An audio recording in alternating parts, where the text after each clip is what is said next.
Boa tarde, boa noite, bom dia. Tá começando o quê? Mais um Grilo Show e podcast. Hoje eu tô aqui com um cara que é mestre. Ele é professor universitário há muitos anos na saudosa... Não, saudosa não, porque ela não acabou. A Fundação Santo André. Mas ela já foi melhor, né? A gente tá lutando pra que ela melhore. Mas da Fundação Santo André. É um professor na área das ciências humanas, da geografia. Uma pessoa incrível. Já teve mais de um mandato como vereador. É atualmente vereador na cidade de Santo André, pelo PSOL, que aliás é uma conquista imensa do crescimento do partido. Aliás, é um dos símbolos da construção e crescimento do partido com um partido democrático, com um partido progressista. É uma pessoa que atende as famílias. Ele tem uma alta demanda de todas as áreas, escuta todo mundo. Eu não sei como ele consegue. O cara tem 10 mil ouvidos. Isso é o papel de um legislador, de fato. Só aqui com o Ricardo Alvarez. Bom dia, Ricardo. Tudo bem, Grilo? Queria agradecer a oportunidade de estar conversando com vocês aqui no podcast do Grilo. Grilo é um cara fantástico, um lutador, um batalhador, um multi-homem também. E fico contente de estar aqui podendo conversar com vocês. Ô, Ricardo, da hora você ter falado isso daí, porque assim, o Ricardo não tá falando à toa não, a gente já se conhece desde 2015, 16. Engraçado, Ricardo, que eu já falei com algumas pessoas, a gente oscila de se ver, você sabe da minha vida, por conta do TDAH, você sabe como que eu sumo, do nada e tal. Agora que eu tô melhor, que agora que o diagnóstico de fato me tratando tá mais fácil, eu tô conseguindo lutar. E depois você sabe que veio o diagnóstico do Raul, que foi toda aquela luta, né, da questão do autismo. Só que assim, eu sempre tive a sensação de que eu conheci o Ricardo fazia muito tempo. Aí tem gente que pode falar assim, não, mas é que o Ricardo é político macaco velho, não sei o que, babá, ele tá todo mundo bem. Mas não é isso, mano, porque eu já conheço o Ricardo de diversas lutas, o Ricardo tá sempre tratando todo mundo igual, eu acho que é essa sua humanidade que te tornou esse ser político de fato, que é aquele cara que busca garantir os direitos de todo mundo, que é o que eu acredito na política. Acho que na sua trajetória, na sua história, esse símbolo, esse marco, tá ligado? E eu acho isso muito bom, fantástico, porque assim, a gente nunca conversou. Até porque também não é meu perfil, né? Eu converso com todo mundo da mesma maneira, mas a gente não conversou aquela sensação de, eu tenho mais tempo, eu sou professor, eu sou mais... Você é um ser humano que, tipo, tá aberto ao diálogo, com seus saberes, humildade, sempre disposto a aprender. E essa sensação sempre foi muito incrível, assim, genuína. Então, eu tô muito feliz que você veio por causa disso, tá ligado? Pra gente poder estabelecer um diálogo mais longo, porque eu e o Ricardo, a gente sempre tá se vendo nas lutas, né? A gente conversa pouco, às vezes, dá pouco tempo. Mas com qualidade. E aí eu queria começar a falar disso, e aí vem a primeira pergunta pra gente te escutar.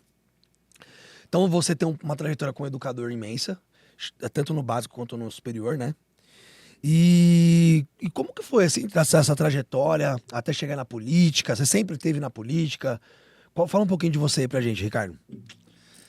Bom, eu tive a felicidade, né? Mudou minha vida. Eu consegui entrar na geografia da USP, em 1982, né? Nossa. Então isso foi... Estudei a vida inteira em escola pública. Pode crer. E dali eu consegui entrar na USP, na geografia. Então isso mudou minha vida em 82, por quê?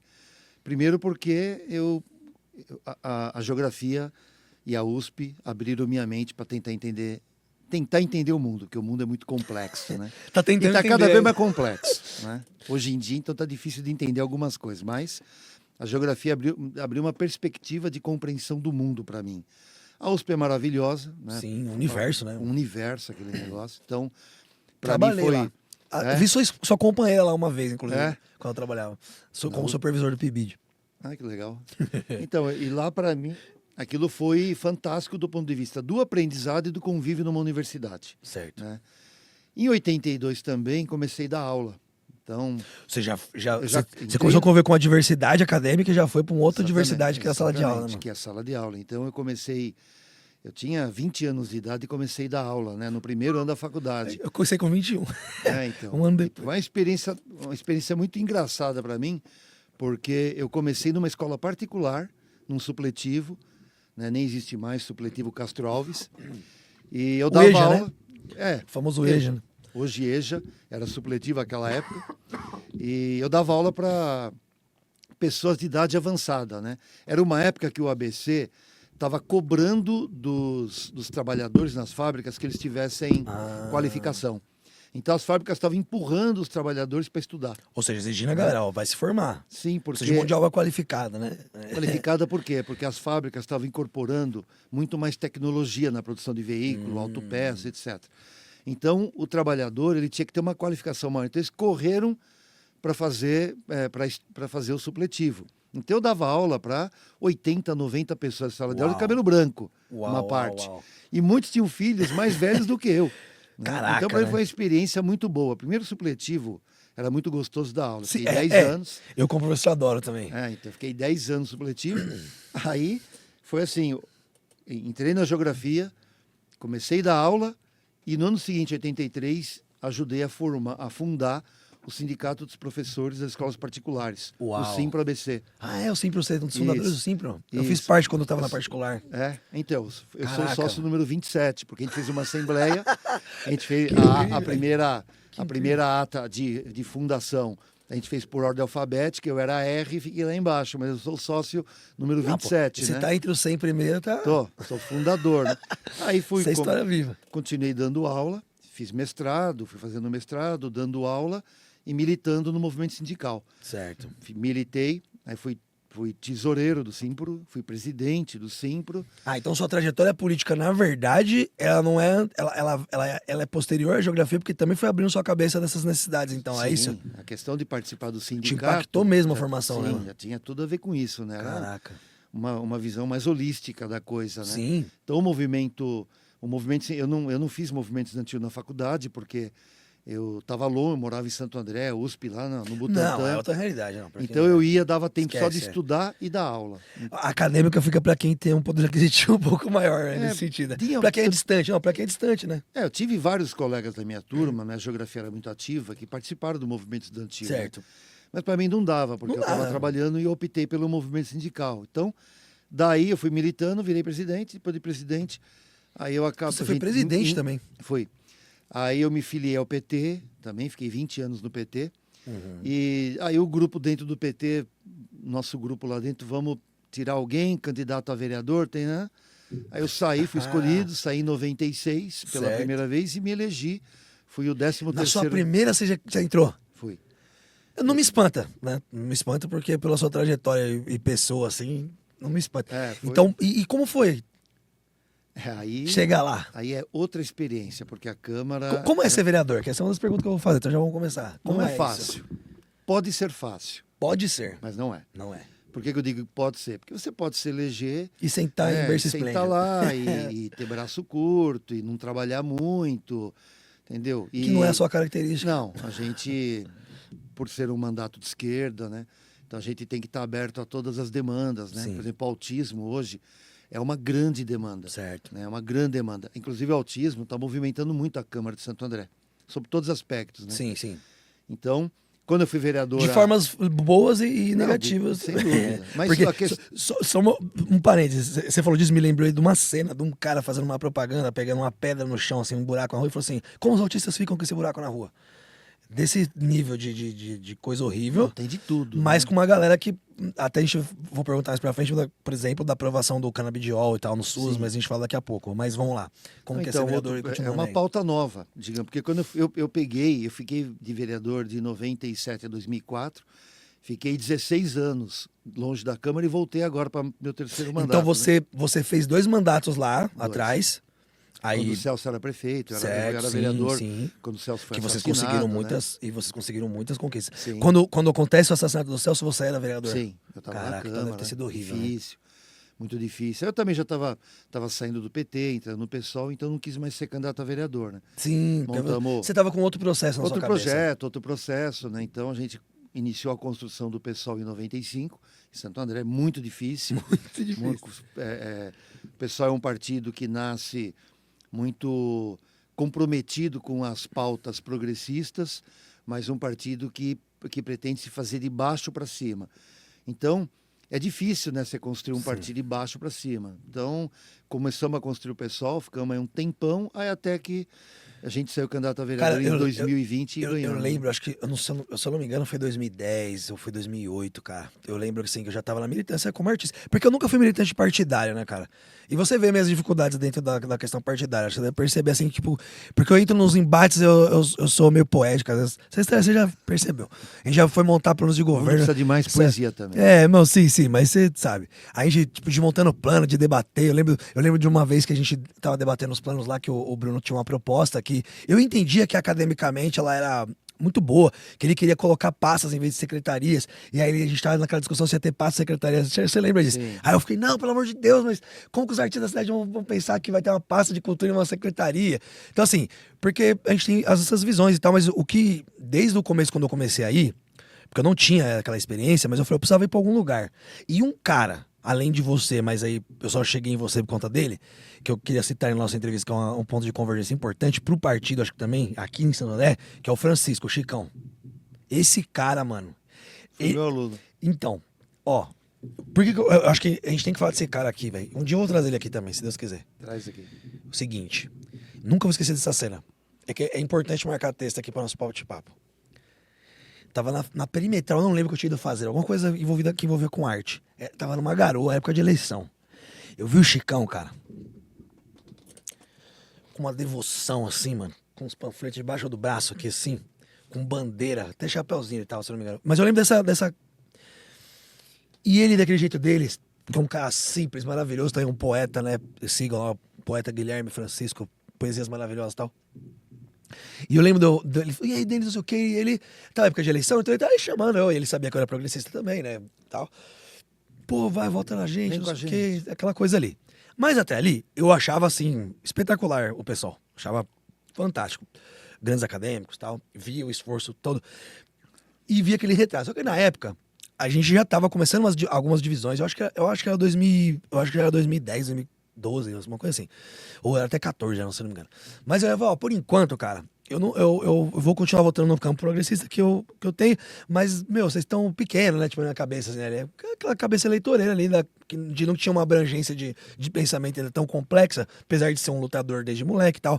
Fiz parte de pasta de cultura. Sempre fui um constitucionalista, sabe? De lutar por direito.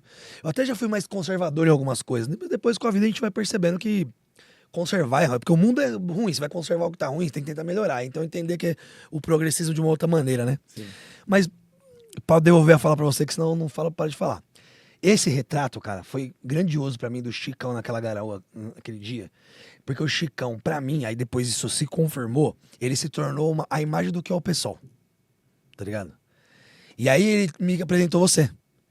E aí, assim, eu já sabia que você tinha sido vereador e tal. Aí quando eu vi sua figura de um cara que, tipo, você era gente como a gente ali. Não é forçado. Vocês estão vendo o Ricardo é esse aqui, mano. Se você encontrar o Ricardo na padaria, você é a mesma coisa. As piadinhas dele e tal. É o Ricardo, mano. Só que é um cara preocupado com a sociedade, com a sua própria trajetória já nos apresentou aqui, um cara preocupado com seus próprios direitos também, quanto educador. Pô, fundou um sindicato, velho. Que um dia me serviu também como professor de escola particular. Então, eu queria falar disso porque o pessoal passa por esse processo de construção e ele é real. Eu tive os meus encontros em algum momento porque a gente ficou muito acadêmico, né, mano? A galera falando difícil, pouco acessando e agora a gente tá mais popular, tá bem mais. Que era o que você, Chicão, trazia na minha cabeça, na imagem que vocês eram mais populares, assim, nesse sentido.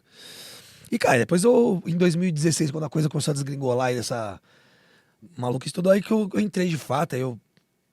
Ah, vou entrar. Eu tinha um pouco de relutância em entrar em partido, né? Nunca quis entrar em partido, a verdade é essa.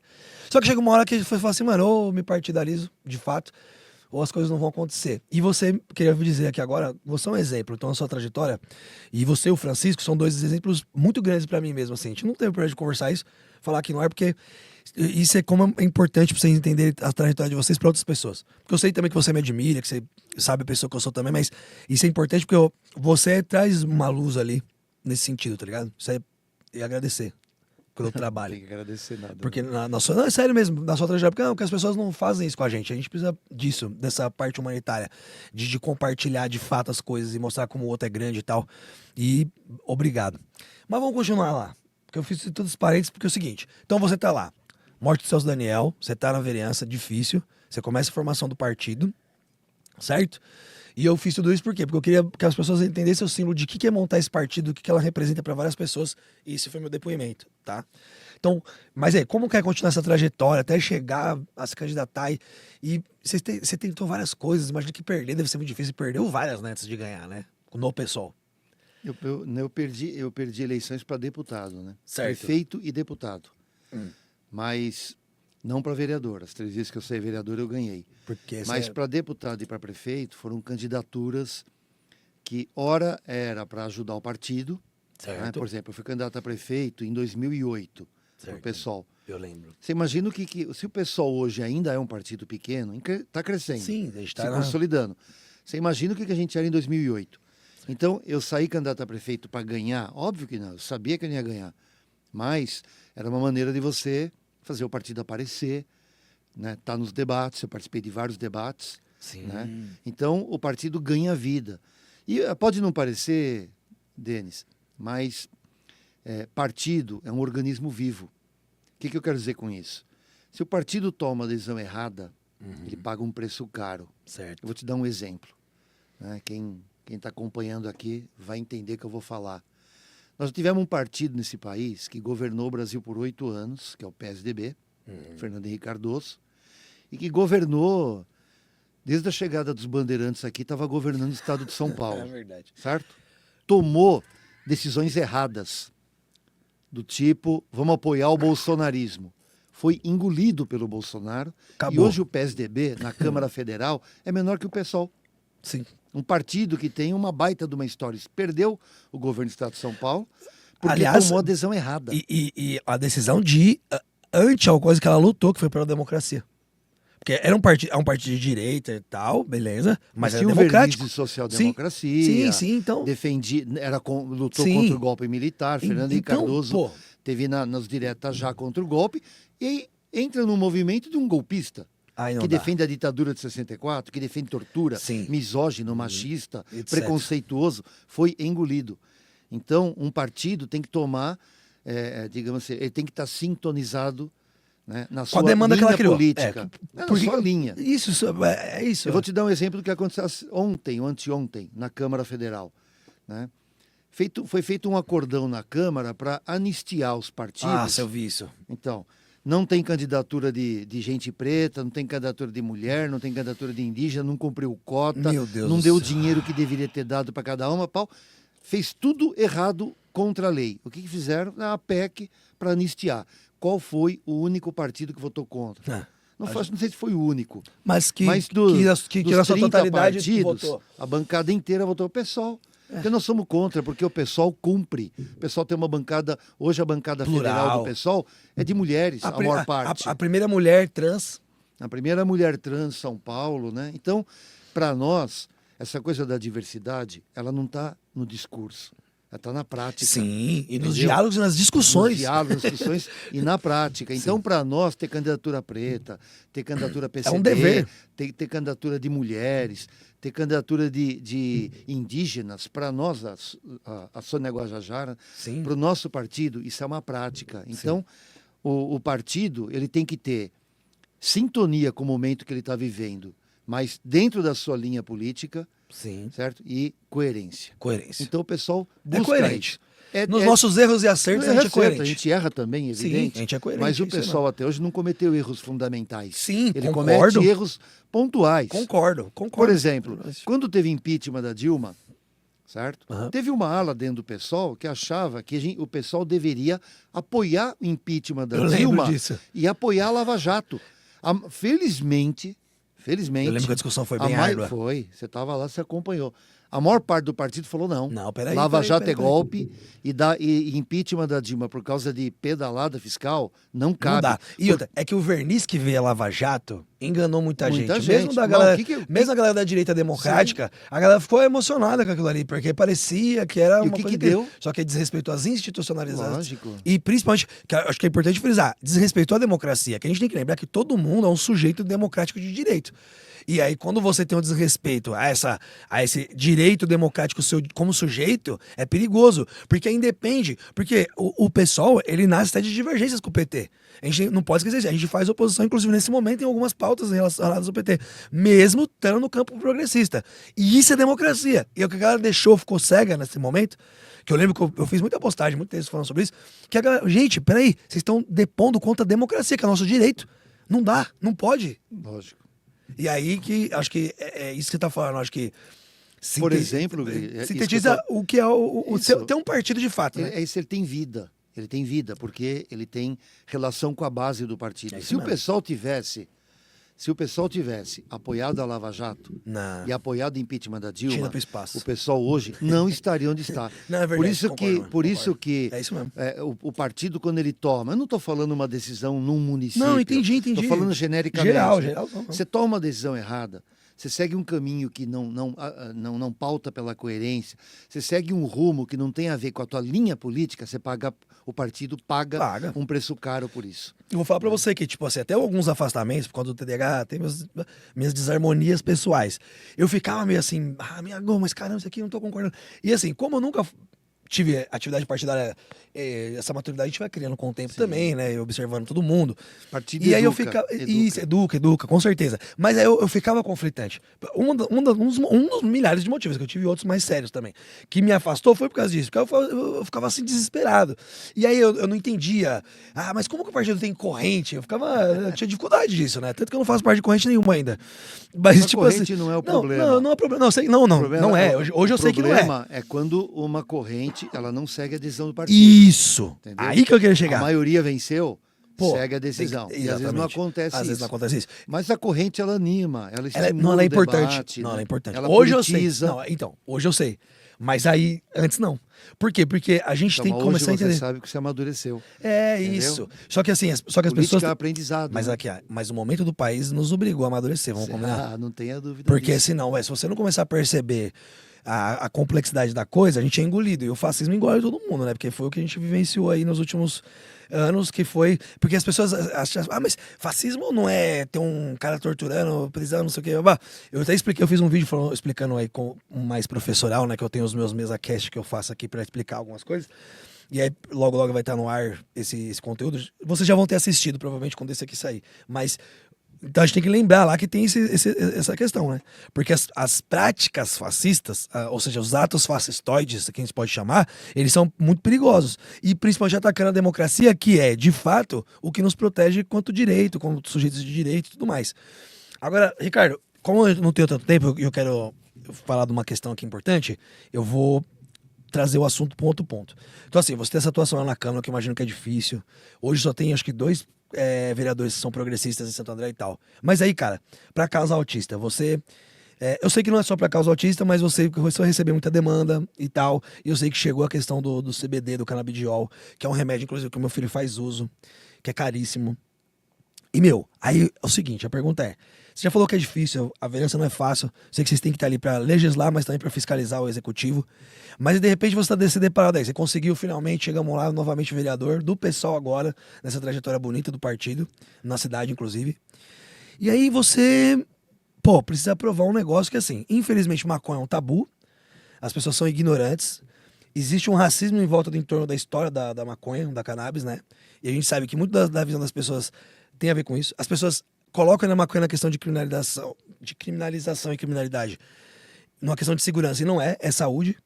Sempre foi saúde. A questão das drogas é saúde pública.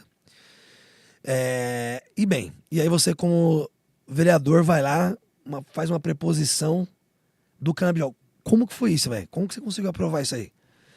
Cara, explica, velho. É até difícil explicar.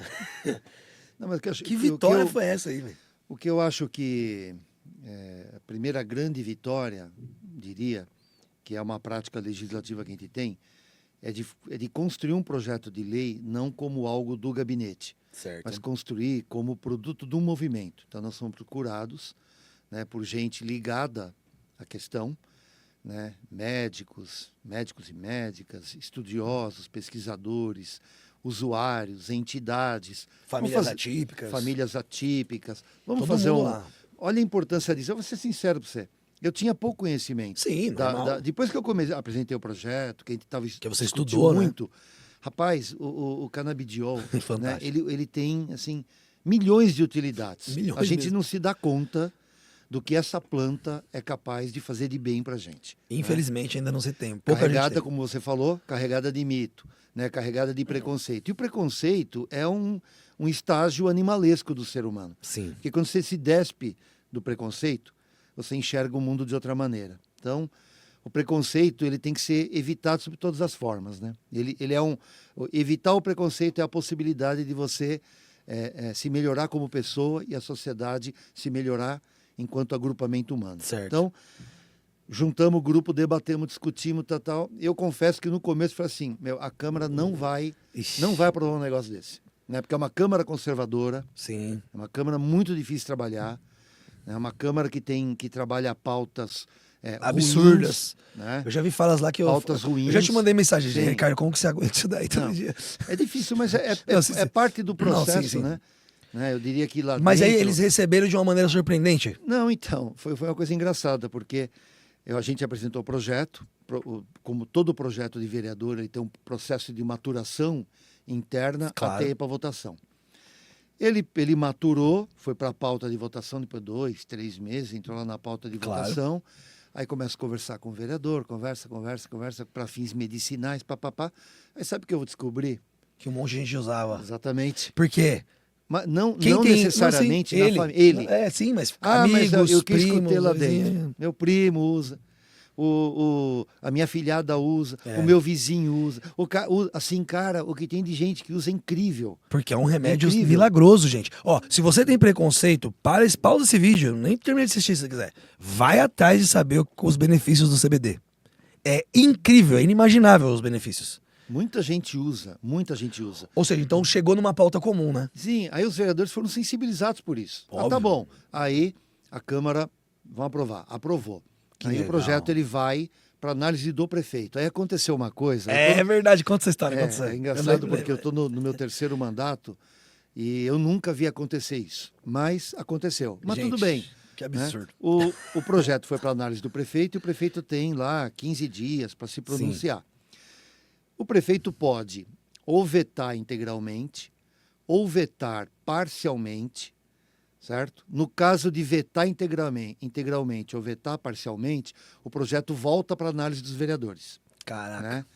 Ou sancionar. Sancionar, concordei, ele sanciona e publica. Segue o baile, né? Segue o baile, está aprovada a lei. Show. Né? Pois bem, no último dia do prazo legal, no último dia, eu denunciei o prefeito mandou às 10 horas da manhã um veto integral ao projeto. Falei, porra, meu prefeito, como assim? O prefeito podia ter aprovado, né, para fim medicinal, né? Tem uma coisa que talvez pouca gente saiba, que hoje a pessoa precisa do canabidiol, né? E é caro, como você falou. Muito caro, é caro, eu sei porque não tem produção em escala. Se tivesse produção em escala, produção caseira, sim. Né? Porque ele pode ser produzido. Pode. No passado não era assim?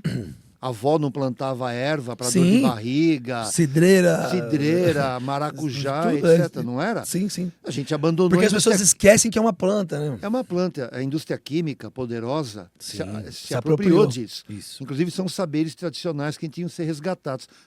Canabidiol permite isso. Sim. Então você pode ter uma plantação, podia ter uma plantação em casa e produzir remédio em casa, mas é proibido. Tudo isso. Bom, aí o que acontece? As pessoas precisam do remédio, não tem dinheiro. Provoca a Defensoria Pública. Sim. O que a Defensoria Pública faz? Dá o remédio. A Prefeitura compra por um preço caríssimo, por determinação judicial. Judicial. Que são as conquistas que tem. Exatamente. Então, o prefeito vetou o projeto no último dia, uma segunda-feira. Mas já tinha estourado o projeto, já não tinha estourado? No último dia do prazo. No último dia? No último dia, ele manda o veto para a Câmara. Né? A gente estava acompanhando, né? Uhum. Assim... Ansiosamente. Passava um dia, não vetou. No último dia, vetou. Pô, o prefeito podia ter aprovado, tal, né? 10 horas da manhã. A gente começou a se movimentar, bom, o que nós vamos fazer para tentar derrubar esse veto? Porque a Câmara pode derrubar o veto, né? Claro. Quando deu 4... Até porque foi maioria absoluta, né? Unanimidade. Foi unanimidade, então. Unanimidade. Se não me engano, unanimidade. Tá. Às 4 da tarde, o prefeito manda outra mensagem para a Câmara, anulando o veto das 10 da manhã. Ou seja, se anulou o veto das 10 da manhã, não tinha mais veto. Não tem mais veto. Passou não. Ele não se pronunciou. Quando o prefeito não se pronuncia, o projeto volta, ele foi aprovado pela Câmara, sim. Então a Câmara tem que se pronunciar. Aí, por obrigação legal, o presidente tem que publicar e vira lei.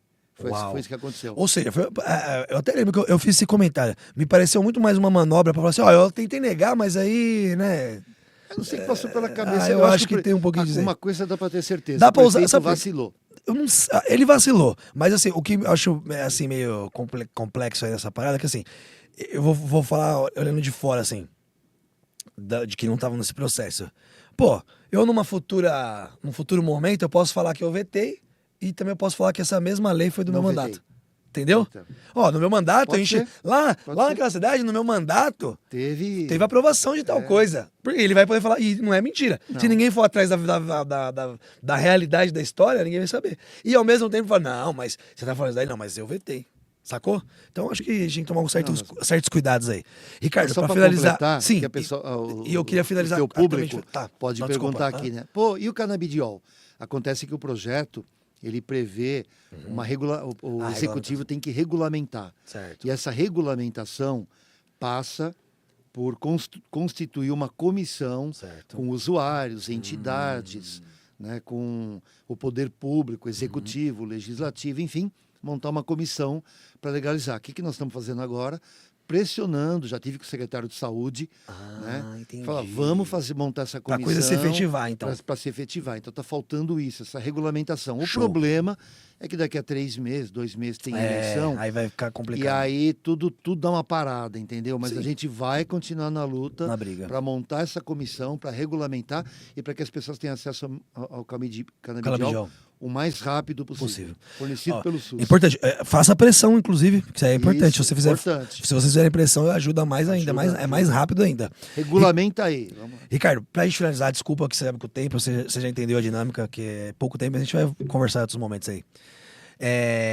Pra finalizar, cara, a questão do transporte público aqui em Santo André, ela é complexa. Para as crianças autistas é mais ainda, porque tem muito transporte velho, a gente... barulhento e tal, e tem as questões sensoriais, e tem uma série de descumprimentos. Como que tá essa coisa aí e tal, do transporte aqui? Tem alguma coisa, teve alguma discussão nos últimos tempos relacionada aí à questão pros autistas mesmo, para a questão dos neurodivergentes? Como que tá isso daí? Então, para você ver, né? Hoje, para uma criança autista que pega ônibus, ela tem que renovar a carteirinha a cada 2 anos. Aí tem aquela coisa, acho que foi até você, conversei com Lembra? você. É que eu sobre a fiz essa fotografia. denúncia. Como é que eu tiro a fotografia? Ele não para. Então, por que tem que renovar a carteirinha a cada 2 anos? Que absurdo. Entendeu? Se o autismo ele é permanente. Certo? Ele devia ter a carteirinha permanente. Eu fiz uma denúncia pro Ricardo, né, Isso. chamando ele quanto vereador. Exato. Então, aí eles criam dificuldade. Essa é a questão. É a criação da dificuldade para facilitar a vida do empresário, né? Então, nós estamos numa briga lá por causa disso. Agora, os empresários, infelizmente, têm uma relação muito íntima com o prefeito, Paulo Serra, muito íntima. Aí complica, né? Então, eles criam mecanismos que dificultam uma gratuidade, que é um direito. Por isso que tem que renovar a cada 2 anos. E tem dinheiro nosso lá, viu, gente? Público lá. Muito. Muitíssimo. Você tem ideia? Muito. Nos 7 anos até agora do mandato Paulo Serra, ele já deu 155 milhões para os empresários de ônibus. A título do quê? Equilíbrio econômico financeiro. Ou seja, a maior barbada, se você tiver um dinheirinho guardado, monta uma empresa de ônibus em Santo André. Porque Me parece bem lucrativo. Você tem passageiro, você está ganhando. Meu Se Deus. tem menos do que você queria, a prefeitura completa. Ou seja, capitalismo sem risco. Já viu isso? Uau. Capitalismo sem risco. Mano, mas peraí. Não são os liberais que dizem que o Estado não tem que mínimo, regular, né? não é mínimo? Aí o Estado está sendo o máximo. Máximo. O máximo até no Um sentido... grupo da sociedade minúsculo. Entendi. Então, Ou você tem seja, pra mim que tem que pegar transporte com o Raul, isso daí não chega, né? Dificuldade. É dificuldade. Então, Pro pra mim que... empresário. Ainda eu sou homem, consigo carregar... Então, porque aquela mãezinha mulher. que tem que ir com um filho e com o outro que é autista no transporte público, então pra ela não tem facilidade, mas pro empresariado tem, é isso que você quer dizer? Uma parte dos ônibus vencida, que entendi. deveria ter... Barulhento. Ia ter trocado o ônibus por Fumaçado. conta da idade. Não troca, empresário Olha. ganhando. Que interessante, Tirou ônibus das linhas por causa do Covid e não retornou. Então as pessoas estão esperando, quem pega ônibus sabe o que eu estou falando. Tem menos ônibus nas linhas, as pessoas ficam mais tempo para pegar o ônibus. Então, Santo André é o paraíso do empresário de ônibus. Porém, é a dificuldade para as famílias, por exemplo, conseguir a carteirinha e ter que renovar a cada 2 anos, o que não tem sentido. Se tivesse que renovar por pai, para mãe ou para responsável, eu até entendo. Sim, porque o mas casal não é. pode separar, porque de repente a avó passa a cuidar da criança, o vizinho é quem leva, tudo bem. Mas você sabe que Agora, pela pra criança, mas mesmo assim, mas pela lei maior, Na verdade, assim, a carteirinha é do autista. autista. E qualquer pessoa que o acompanhe vai ter direito a passar com ele ali, entendeu? Então. A lei já é formatada para isso, por quê? Porque qualquer pessoa vai levar ele. Se ele pode ser o AT, que é o auxiliar terapêutico, que aliás a lei não se cumpre. Aliás, das brigas que eu e a Amanda tivemos aí, né, solitárias aqui na escola pública, porque você vende que é tudo fantástico, né? Mas, por exemplo, ó, pro Raul entrar com comida na escola foi dificultoso. Briga. E a seletividade é uma coisa séria. Depois o Raul faz uma série de acompanhamentos que ele acaba faltando. Aí pra gente conseguir justificar que o Raul não, a gente não pega a criança se ela estiver dormindo. Mas o moleque acordou 5 da manhã, às vezes ele vai chegar dormindo aqui um pouquinho, tipo, já tá acabando o soninho dele. Então aí teve que ir mais uma luta. Mas ainda bem que aí pela parte dos educadores é fantástico. Tá ligado? Tipo assim, pela parte das escolas, porque realmente a galera é show, né? A gente é professor, a gente se esforça, a galera se esforça. A maioria se esforça, 90%. Então, tipo assim, várias outras. Aí você vê, né, tem essa questão do transporte público, ou seja, a gente tá sendo sempre, sabe, massacrado. Na escola, falta de profissionais, uma outra saúde. Coisa. E assim, ó, voltando, o direito, né, do acompanhante. Ou seja, o direito é do autista, mas o acompanhante pode porque é direito dele ter um acompanhante, certo? Na escola, em alguns casos, a galera não quer que o AT entre. Algumas escolas particulares ainda beleza, mas... E veja, já tem regimento, já tem tudo, já é regulamentado. Por que não se cumpre? Não sei. Aí acho que é uma coisa a gente pensar também, porque tinha que ter mais fiscalização sobre isso, porque não é possível que uma escola pense diferente do que é a lei, ou da onde veio essa diretriz para não deixar essas pessoas entrarem. Sendo que aí eu vou falar como educador, e eu acho que você pode falar também tão bem quanto eu, porque é sala de aula. Eu quero ensinar todos os meus alunos. Acho que essa é a sensação que você tinha. Se eu tenho um aluno que ele tem alguma dificuldade própria dele, né? Exatamente, ele tem uma dificuldade própria dele, e tem um AT, pra mim é muito melhor. Então eu não vejo nenhum professor que não goste que aquela criança que tenha uma necessidade específica... Ele ajuda, não atrapalha. Então assim, são alguns dos absurdos que aí a gente teria que ter mais programa e infelizmente... Sim, uma pena. É que o autismo ele envolve várias frentes, né? Muitas. É na saúde, na educação, na mobilidade, no esporte, na cultura... Então, hoje, o poder público é muito caixinha, né? Cada secretaria, o autismo ele é transversal. Isso, ele então, é horizontal, de uma outra abordagem, ele é multidisciplinar. Multidisciplinar. Então, perfeito. O poder público, e eu espero que agora na eleição desse ano, né, os candidatos, né, a minha candidata, com certeza está ligada, né, nessa questão. Mas a gente tem que ter uma outra abordagem transversal no tratamento, na recepção, não só do autismo. Sim, dos transtornos, quem tem DH como eu. Isso, exatamente. Sim, sim. Então, a sociedade... Neurodiversidade, pensar na neurodiversidade. Né? O poder público tem que estar atento para essa questão. Porque se ele continuar tratando verticalmente o assunto, né, nós vamos continuar enfrentando problemas. Tem que ter essa horizontalidade no tratamento. E para fechar essa entrevista, uma coisa importante, galera. É época de eleição, mas política se discute a vida toda, porque são os nossos direitos, mano. Então, essa discussão aqui não tem a ver com eleição só. Tem também, porque ela faz parte do escopo das nossas vidas. Mas uma coisa que tem que ser pensada também é que assim, ó. Mas agora o autismo virou a questão do momento. Óbvio, evoluiu a ciência, evoluiu a discussão. Hoje os autistas não estão trancados nos porões das suas casas. Hoje existe uma política de inclusão, que fez a política de inclusão fez 9 anos de aniversário agora há pouco. Até coloquei lá na minha página esses dias. Então, o que acontece? É óbvio que uma coisa tão recente que é a lei de inclusão e esses processos de descoberta sobre os transtornos, você vê, ó, o último DSM-5, ele é de agora há pouco. Mudou, inclusive, como era chamado o autismo. Que tinha lá o Asperger, não sei o que, não, hoje é autismo, tem os níveis de suporte, entender com isso. E como o Ricardo bem disse, tem essa questão multidisciplinar, as pessoas só estão entendendo agora. E ninguém tinha obrigação de saber. Até teve uma entrevista uma entrevistada minha, que é a Amanda, autista e tal, e ela é presidenta da Episteme, ela é uma pessoa terapeuta, formadíssima, tá ótima. E a gente tava conversando sobre isso, porque assim, as pessoas estavam escondidas antes. Agora que as pessoas estão tendo luz e estão tendo possibilidades. Então veja bem, há uma alta do assunto, só que aí você tem que fazer aquela divisão de perceber quem de fato está preocupado, quem de fato quer construir uma política pública sobre isso, quem quer debater isso, quem quer melhorar essas condições e quem está só surfando na onda. Isso serve para tudo. Fechou? Tem razão, é exatamente Ricardo, isso. obrigado. Denis, grande abraço, força no programa. Obrigado. Parabéns para você, para sua luta, para sua militância. Você é um cabra de luta. Tamo aí. Orgulho de ter participado do seu programa. E orgulho de ter recebido você. Grilo Show, todo amor que houver nessa vida para vocês. Compartilha, curte, comenta. Vamos junto. É isso. Muito obrigado.